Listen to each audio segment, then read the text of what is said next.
Hello guys, Kaliachak খাওয়া নার্সিংহোমে যার যার যেটা অসুবিধা আছে সব রকমের চিকিৎসা হচ্ছে এখানে।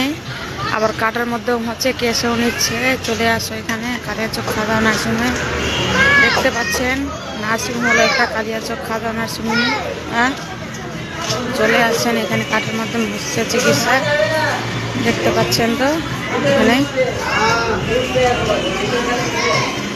নার্সরা সব ভালো, চিকিৎসা ভালো হচ্ছে এখানে। অনেক দূর দূরের লোক আসছে এখানে, দেখতে পাচ্ছেন তো। চলে আসো কালিয়াচক খাজা নার্সিংহোমে। নাম্বার দেওয়া হচ্ছে, একটা নাম্বারে কল করবেন। যার অসুবিধা যেটা আছে সব রকমের চিকিৎসা হচ্ছে এখানে, কোনো অসুবিধা হবে না। এখানে ভালো হচ্ছে, সব রোগী ভালো হয়ে যাচ্ছে। অনেক দূর দূরের রোগীরা আসছে। চলে আসো এখানে, নাম্বার দেওয়া হচ্ছে, একটা নাম্বারে কল করবেন আপনি।